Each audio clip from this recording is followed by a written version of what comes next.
Ore tenendona mekalo kile saba ambalma o bisimila malak cuka don kibaru keneka bi kibara mun mambulo kada kulo kan ore mali jamana kono danfra kuraw koni sigila marabolo konna aleni bamako sigida konna ma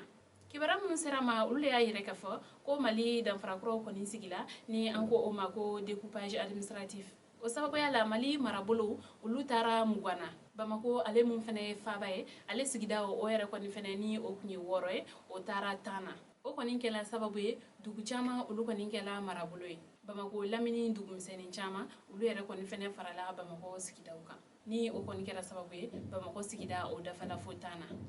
mali jamana nyamugo ka fola koni danfara kura munun koni flene ko o koni dabola wala sa bulu fara kelingirina fenfe flene ulu koni be se ka fanga soro ni ka se ka uga sigida ko kenaya ko koni sabati ni ka demsenun ka ulu ka kalanko sabati ale ni dun ka fa o yere koni fene be se ka sabati coga amna ka soro abema bila ka yoro kelen koni makono ko o koni be na ke sababu ye ube u ka ko chama nyene bo u yere ka soro u masiri mawarela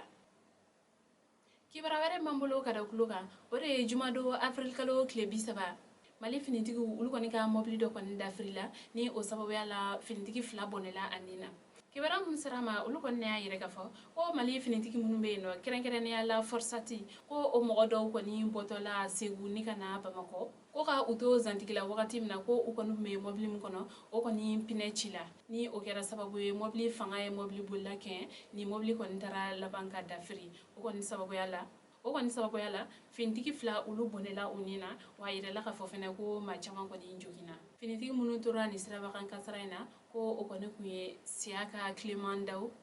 ale ni Musa Keita anga jega do ke alaka ni finitigi ndayro sumaya kibara were mambulo kada kuloka ore do mun temele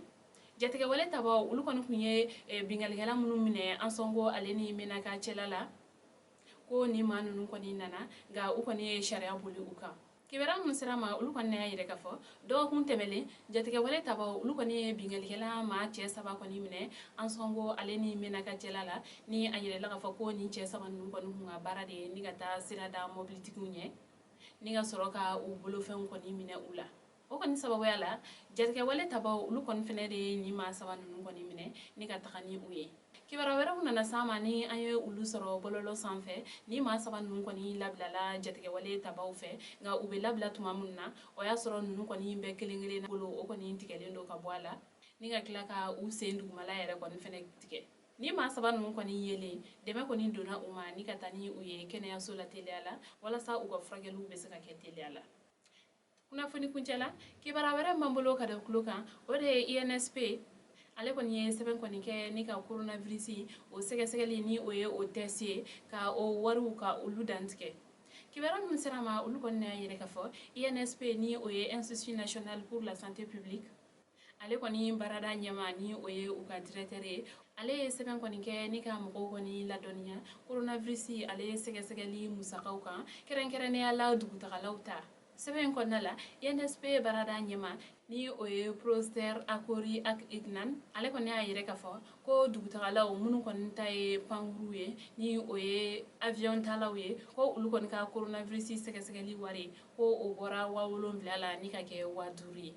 ko mu koni duguma sira mo koni tay munu koni beta wa dugutagaw la mobilu la walma duguma sira fen wero ko ulu koni tay wakili ko ni songo kura munu koni flene ko nunu koni lawalel damlela kabini mekalo kli folo ambalma ni ne kuye aka bidon kibaru kada okluka ani je aka kluma jola o kambe anyogana were